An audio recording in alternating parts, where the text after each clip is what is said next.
As I hid in plain sight, watching my wife and her affair partner scour the camp for me, my heart pounded like a drum. They had no idea I was right there, blending into the shadows among people they never thought I'd call friends.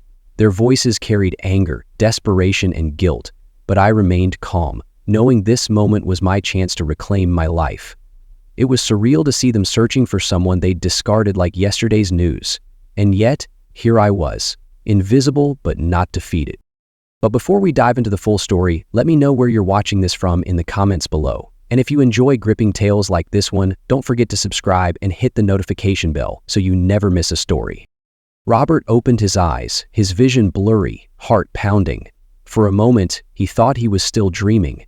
The faint, familiar scent of Peg's perfume lingered in the air, pulling him back into an illusion of comfort.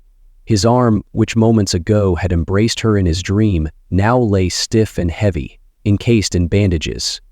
Reality came crashing down. He wasn't holding Peg, he was trapped in the hospital bed. The steady beeping of machines surrounded him, the smell of antiseptic sharp in his nostrils. Pain radiated through his body, dull and relentless. His eyes darted around the sterile room, and then he saw her. Peg, standing at his bedside, her expression a mix of relief and sorrow. "Robert," she said softly, her voice trembling, "calm down, you're in the hospital, but everything will be fine." However, her words were meant to soothe, but they ignited something raw inside him. Anger flared, distrust, memories of betrayal. "Why are you here?" His voice was hoarse, each word a struggle. "How did you find me?" He tried to sit up, wincing as a sharp pain shot through his chest. Did you set me up?" Peg froze, the color draining from her face. "Set you up? Robert, no, I would never."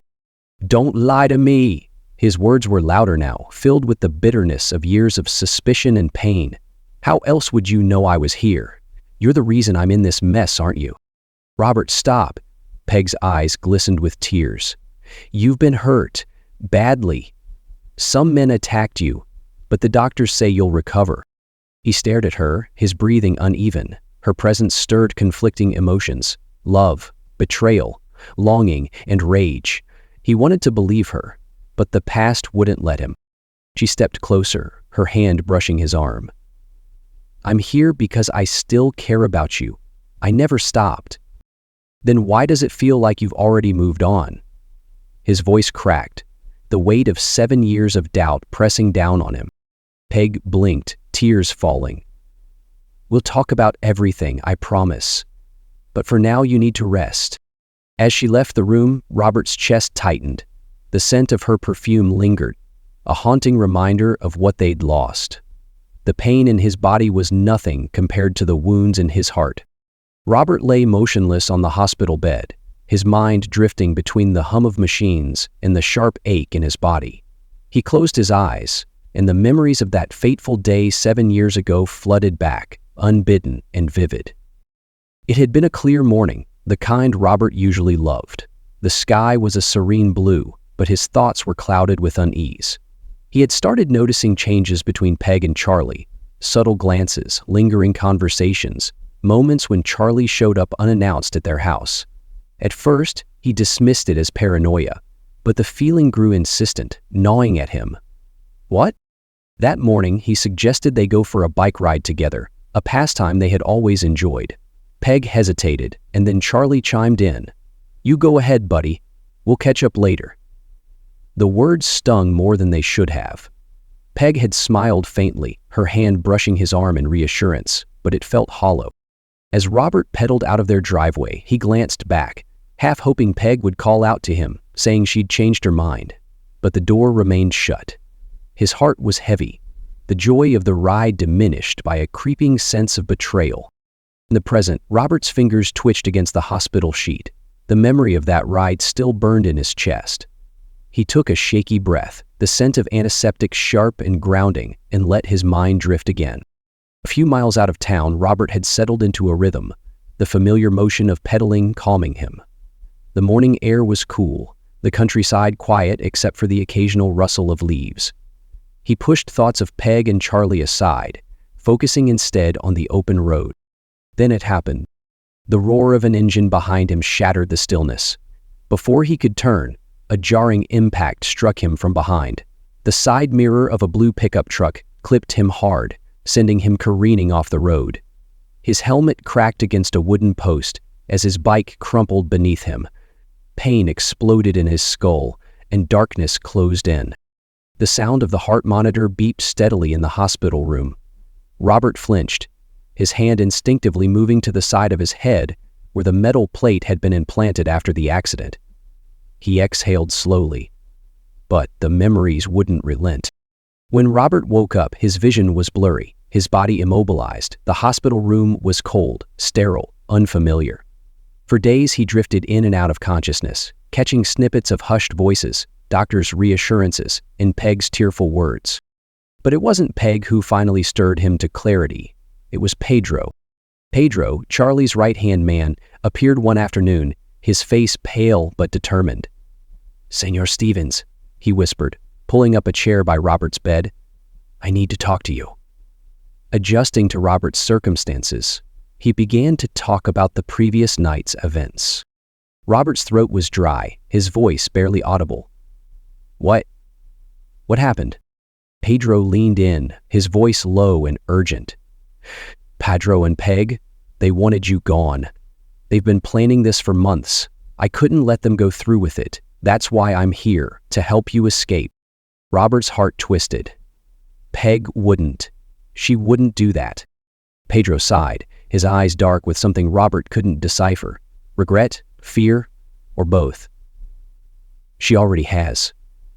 Charlie told me everything. He wanted me to finish the job, but I couldn't. You deserve better than this." The weight of those words bore down on Robert even now. He shifted slightly in the hospital bed, his chest tight. Was Pedro lying? Or had Peg really betrayed him? He had no answers then, and the doubts still lingered. Pedro returned 2 days later, this time with a plan. "We have to leave, senor. Tonight." Robert was weak, both physically and emotionally. His head throbbed constantly, and the betrayal Pedro described churned in his stomach. When Pedro offered his arm to help him out of bed, Robert hesitated. And after the physical abuse had set in. But then he thought of Peg and Charlie, of the laughter they shared, of the way Charlie had started slipping into their life as though he belonged there. His hesitation crumbled, replaced by anger and despair. He allowed Pedro to guide him out of the hospital. Robert's thoughts snapped back to the present.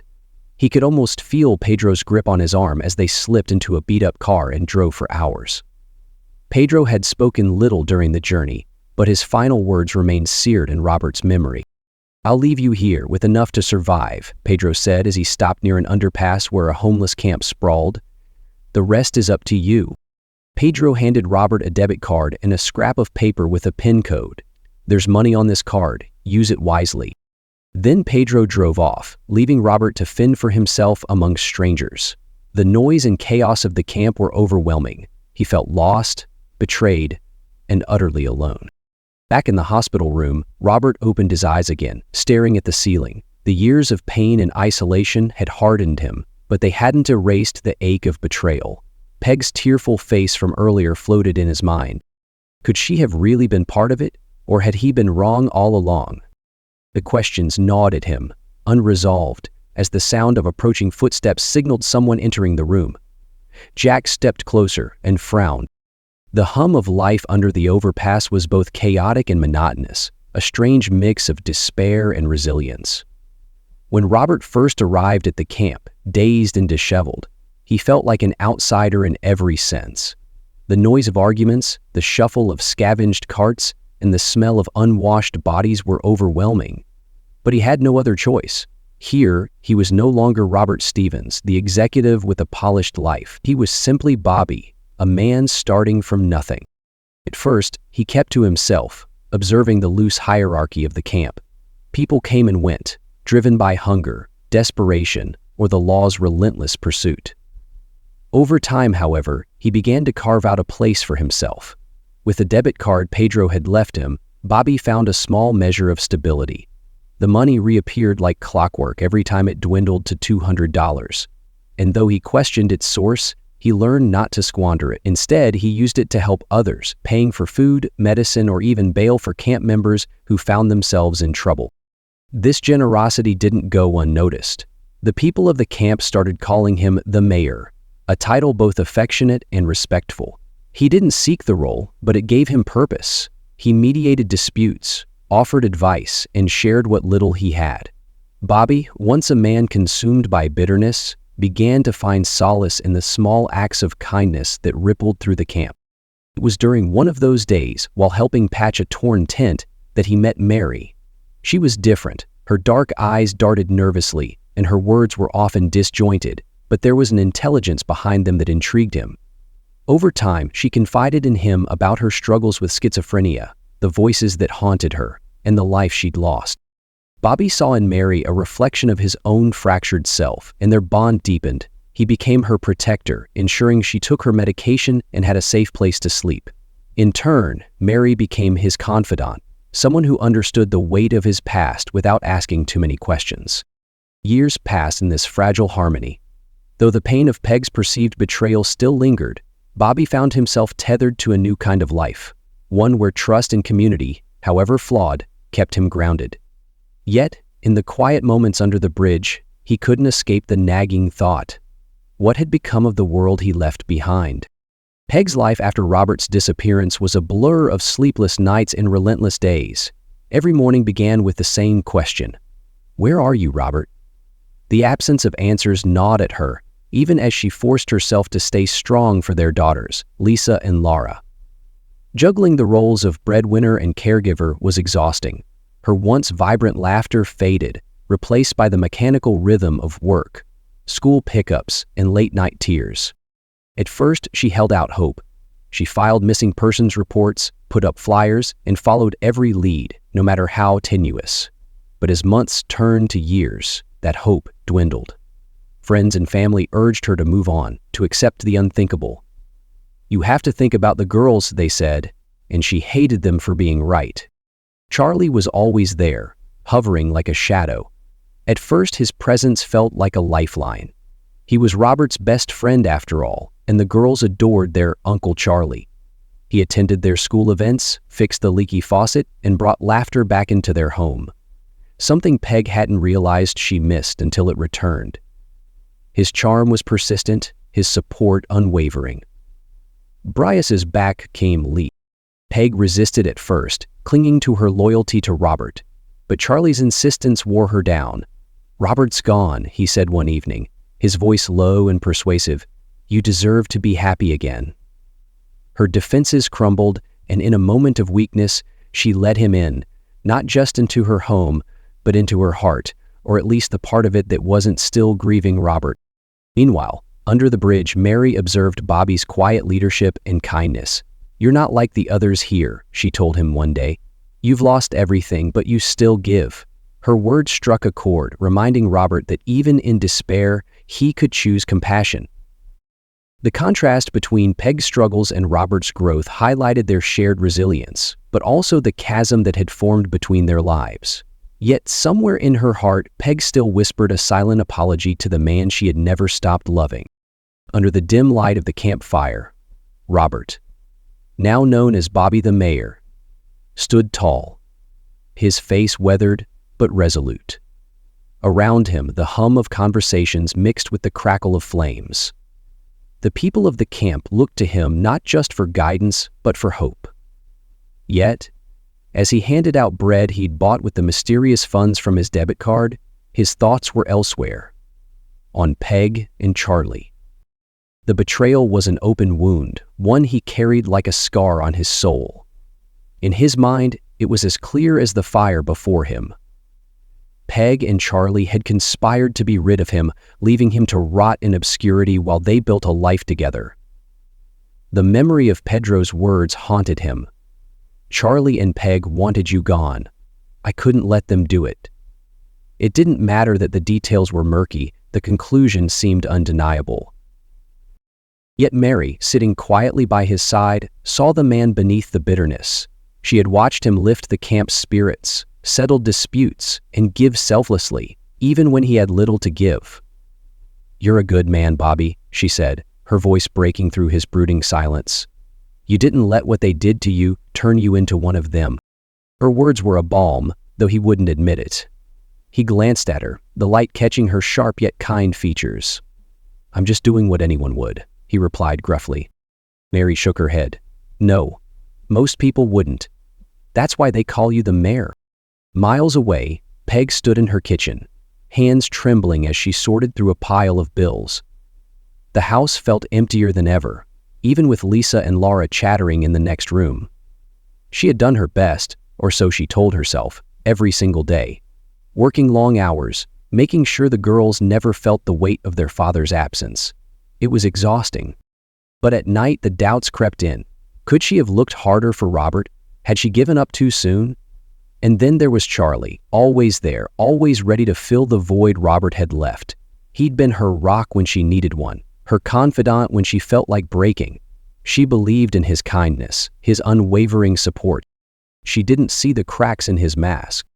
The contrast between them grew sharper with each passing year. Robert, though hardened by his experience, was finding a new purpose, building something out of the ruins of his old life. Mary, who had struggled to find stability in her own fractured world, saw in him a man worth following. She often reminded him of this when his doubts resurfaced. Meanwhile, Peg lived in a house filled with memories but no warmth. Her trust in Charlie, though genuine, was misplaced. She didn't see how he manipulated her grief, planting himself firmly in her life while hiding darker ambitions. To her, Charlie was the friend who'd stepped up when the world fell apart. She had no idea of the storm brewing beneath his charm.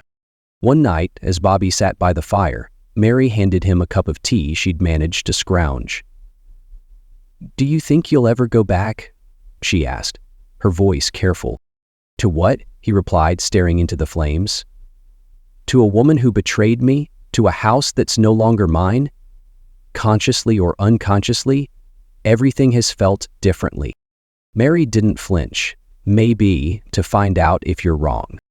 Her words lingered, planting a seed of doubt in his certainty. Far away, Peg sat alone on the couch, staring at an old family photo. Her grip tightened as she whispered to the empty room. "What more could I have done?" Their lives, though distant, remained tethered by unanswered questions and unresolved pain. The hospital room was quiet except for the rhythmic beeping of monitors. Robert lay stiffly in the bed, his face partially hidden by bandages, his body covered in casts. The antiseptic smell burned Peg's nose as she hesitated in the doorway. She had rushed here the moment she got the call, her heart pounding with a mix of fear and anticipation. But now, standing there, she wasn't sure she could handle what lay ahead. Robert turned his head slightly, his voice cutting through the silence. "Peg." It wasn't a greeting. It was an accusation, cold and sharp. "You found me." "Yes," she whispered, stepping inside. Her hands trembled as she clasped them together. "I had to. When I got the call, How did you even know where to look?" he interrupted, his tone bitter. "Did Charlie tell you where I was? Did you finally decide to check up on the mess you two left behind?" Peg froze, his words hitting her like a physical blow. "Robert, no." "That's not fair." "Fair?" He laughed hollowly, wincing as the movement sent pain shooting through his ribs. You want to talk about fair? I was left for dead, Peg. And where were you? Living it up with Charlie, I'm sure?" "That's not true." Peg's voice cracked, her fists clenched. "I searched for you, for years, every night, every weekend. I never stopped hoping you were alive." "You mean while you were letting him into my house? Into your bed?" Robert shot back, his voice low but venomous. Peg flinched, tears welling up in her eyes. "I didn't know what to believe, Robert. You vanished. What was I supposed to do?" "You were supposed to stay faithful," he snapped, then turned his head away, too exhausted to keep arguing. "But you didn't." Before Peg could respond, Mary stepped into the room. Her presence was unassuming yet firm, her dark eyes darting between them. "That's enough," she said softly but with authority. She walked over to Robert's bedside, placing a calming hand on his good arm. "Bobby, you don't know everything. You're angry and you have every right to be, but you can't accuse her without hearing the whole truth." "And what truth is that?" Robert muttered, though he didn't pull away from her touch. "The truth," Mary said, her gaze shifting to Peg, "is that this woman came running the moment she thought you were in danger. I saw her face when she arrived. She's not here to hurt you." Peg, surprised by the unexpected defense, took a shaky breath. "Robert, I didn't betray you. I didn't plot against you. She struggled for the words. "I never stopped loving you. Please believe me." Robert's jaw tightened, his emotions a tangled mix of hurt, doubt, and something softer, something he wasn't ready to acknowledge. "If that's true," he said quietly, "then why did you let him in?" Peg took a step closer, her voice trembling but resolute. "Because I was weak. I was lost. When you disappeared, I didn't know how to go on. Charlie, he was there. He made it easy to lean on him, and I let myself believe he cared. But he wasn't you, Robert. He could never be you." Mary cut in, her tone gentler now. "She's telling the truth, Bobby. I've seen the way she looks at you. It's not guilt. It's love." Robert's face softened briefly before his defenses shot back up. "And Charlie?" he asked, his voice barely a whisper. Peg swallowed hard, guilt and shame etched on her face. "I took advantage of me, of my grief. I didn't see it then, but I do now. He wasn't who I thought he was." Robert stared at the ceiling, his breathing shallow. "Do you have any idea what he did to me?" "No," Peg whispered, stepping closer. "But I want to. Please, Robert, tell me." For a long moment, the room was silent except for the monitors. Then Robert spoke, his voice laced with bitterness. "Pedro hit me with that truck because Charlie told him to. He wanted me gone, Peg. Gone so he could have you. Pedro admitted it. He even said you were in on it." Peg gasped, her hand flying to her mouth. "No, Robert, no. I swear to you, I didn't know. I would never—" "I don't know what to believe anymore," Robert said, his voice cracking. "I spent 7 years thinking you betrayed me. 7 years. And I spent 7 years praying you were alive," Peg said, her tears falling freely now. "I made mistakes, Robert, but I never stopped loving you." Mary squeezed Robert's arm gently. "She's not lying, Bobby. I've lived with you long enough to know what betrayal looks like, and that's not it." Robert turned his head slightly, his gaze locking with Peg's for the first time since she'd entered. "Then prove it," he said, his voice soft but firm. "Prove to me that you didn't give up on me." "I will," Peg promised, stepping closer. "Whatever it takes, Robert, I'll prove it." Mary, sensing the tension easing, gave Robert's arm one last pat. "And I'll be here to make sure neither of you runs away this time." He left. The faintest hint of a smile touched Robert's lips. "Guess I don't have a choice, do I?" "No," Mary said with a small grin. "You don't." The room fell into a tentative silence, the air heavy with unresolved pain but tinged with a fragile hope. For the first time in years, the possibility of healing didn't seem so far away. The dimly lit hospital corridor was silent save for the hum of fluorescent lights. Mary paced outside Robert's room, her sharp eyes scanning every shadow. Something wasn't right. She could feel it. Her instincts, honed from years of survival on the streets, screamed at her to stay alert. Inside the room, Robert stirred uncomfortably, his body still weak from his injuries. Peg sat beside him, her fingers nervously fiddling with the hem of her sweater. The tension in the air was thick, and though neither spoke, both felt the weight of unspoken fears. Suddenly, Mary's phone vibrated. It was a message from the hospital's security office, a still image from surveillance footage showing a man in a doctor's uniform entering the building. But Mary recognized him instantly. Charlie. Her heart raced. She pushed open the door and stepped inside. "He's here," she said, her voice steady but urgent. Peg's eyes widened. "Charlie?" "Yes," Mary replied, "and he's not here to visit."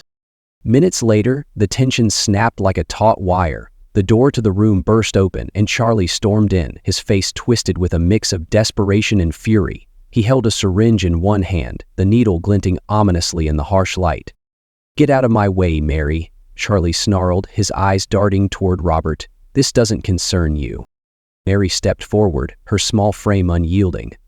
"You'll have to go through me first." Peg gasped, instinctively moving toward Robert, shielding him with her body. Charlie lunged, but Mary was quicker. She threw herself into his path, her arms outstretched like a shield. "You don't have to do this," she said, her voice firm. "Walk away, Charlie. You've already lost." "Haven't lost anything," Charlie barked. "He's the one who stole my life. Peg was mine, and he ruined everything." With a growl, Charlie pushed past Mary, but she grabbed his arm, twisting it with surprising strength. The syringe wavered in his grip as he tried to shake her off. "Stay down, Mary," he shouted, but she held on like a vice.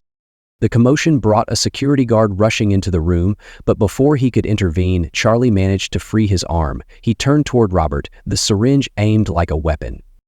Time slowed. Mary saw her opening and moved. She lunged, her hand sweeping upward in a desperate arc.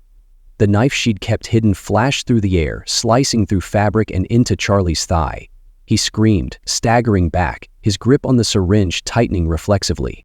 But the movement was his undoing. As he fell, his thumb pressed the plunger, injecting the contents into his own leg. His eyes widened in shock, then panic as he crumpled to the ground. The room was chaos. Nurses rushed in, the security guard called for backup, and Peg clung to Robert, her face pale with terror. Mary stood frozen, her chest heaving as she processed what had just happened. "Mary?" Robert's voice was weak but steady. "You saved my life." She turned to him, her expression softening. "No one's taking you away, Bobby, not on my watch." Charlie's breathing was shallow, his skin pale. The nurse administering first aid shook her head grimly. "He's not gonna make it."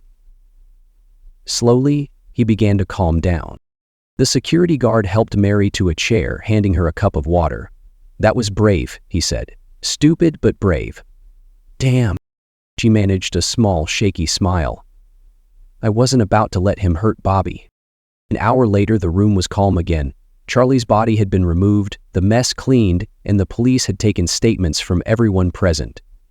Peg sat in stunned silence, her hands trembling as she held Robert's. "I should have seen it," she whispered. "I should have known what he was capable of." Robert, his strength returning little by little, squeezed her hand. "You didn't know. None of us did." "Yeah." Mary leaned against the wall, her head tilted back as she let out a long, weary sigh. "Well," she said, her voice breaking the silence, "at least now we don't have to look over our shoulders." At length, the weight of her words settled over them all.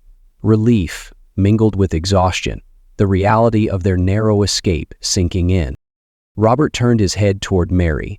"You're a hell of a friend," he said softly. She smiled, a rare and genuine expression. "And you're a hell of a mayor." As the sun began to rise outside, the room felt lighter, as though a dark shadow had finally been lifted. Peg looked at Robert, her eyes glistening with unshed tears. "Maybe now we can start over," she said, her voice hopeful but tentative. Robert didn't reply right away, but the faintest smile touched his lips. "One step at a time," he said, his voice steady. Mary chuckled softly from her corner. "Sounds like a plan, Mr. Mayor."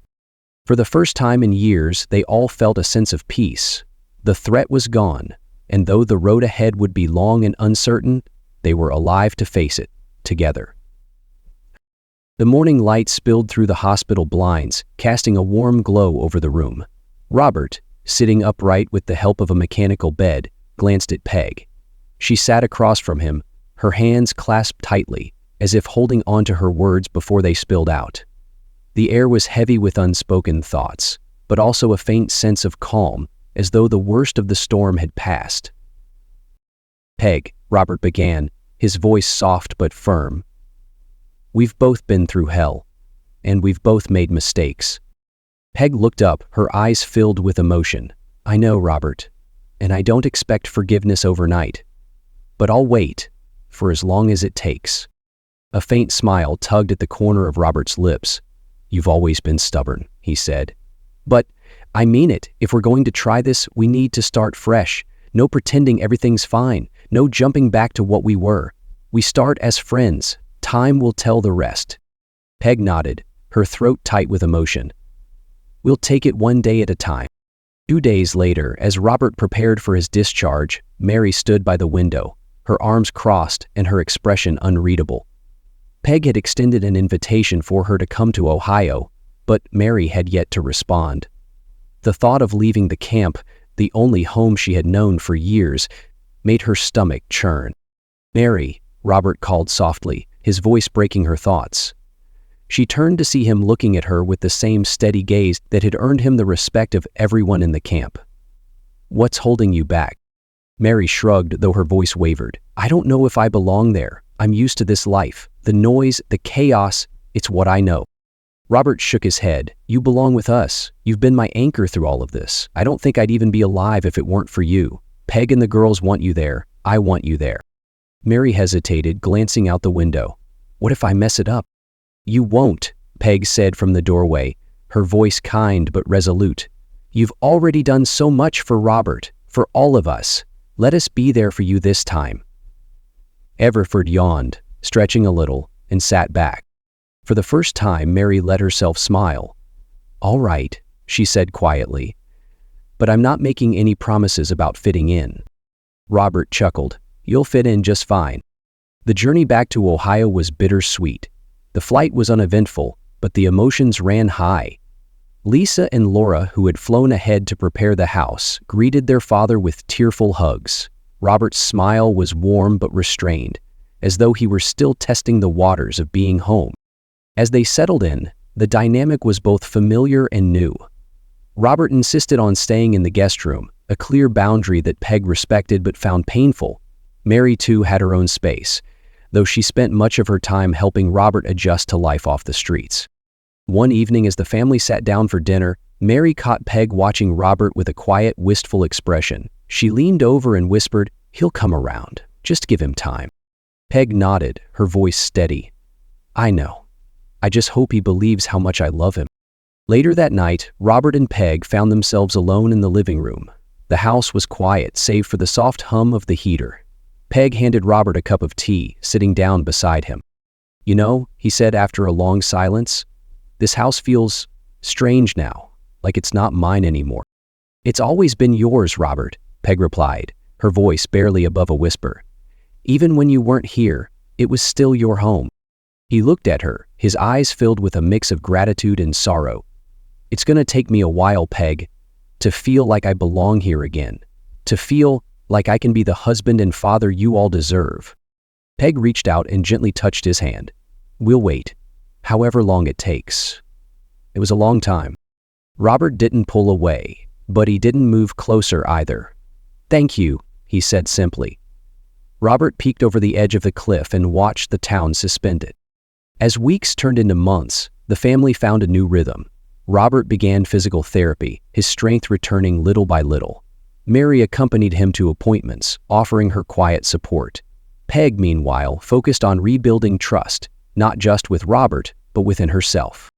One evening, as the family gathered around the dinner table, Robert set down his fork and looked at each of them in turn. "I want to thank you all," he began, "for giving me the space to heal and the courage to come back. I didn't think I'd find this again. A home. A family. I guess." Lisa smiled. "We never gave up on you, Dad." "And neither will I," Peg added softly. Robert reached for Peg's hand, this time without hesitation. "We'll take it slow," he said, "but I think we'll be all right."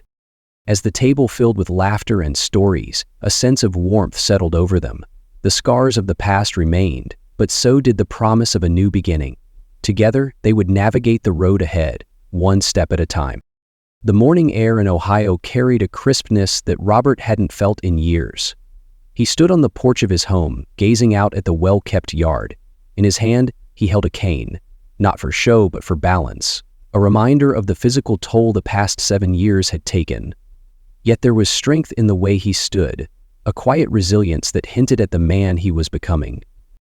The first few weeks back had been overwhelming. Therapy sessions twice a week left him exhausted, but he pushed through, knowing each step forward was a step toward reclaiming himself.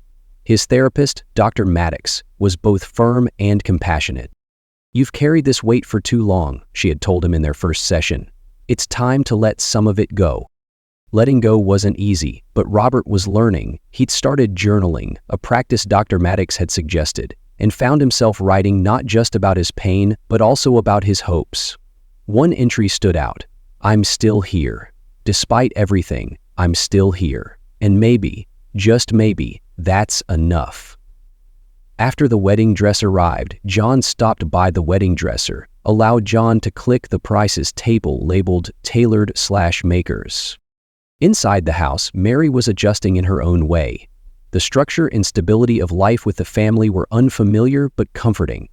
Peg had helped her set up a small room with a desk where Mary spent hours sketching. She hadn't picked up a pencil in years, but now the lines flowed effortlessly.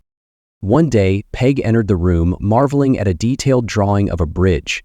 "This is beautiful, Mary," Peg said, her voice filled with admiration. Mary looked up, her face flushed with pride. "It's where I found myself again," she replied softly. "I'm with Kevin now." Her journey wasn't without struggles. There were moments when the voices returned, pulling her back toward the chaos she'd escaped.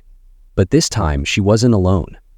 Peg checked in with her regularly, and Robert's steady presence was a source of comfort. For the first time in years, Mary felt like she belonged. Peg, too, was on her own path of redemption. Every morning, she stood in front of the mirror, reminding herself of her priorities. "This is about them," she thought, "about rebuilding what we lost." Her relationship with Robert was fragile but growing. She no longer pushed him for answers or assurances. Instead, she gave him space, showing her love through small actions: a cup of tea, a freshly folded shirt, a quiet moment by his side when he was lost in thought. One evening, as they sat in the living room, Peg broke the silence.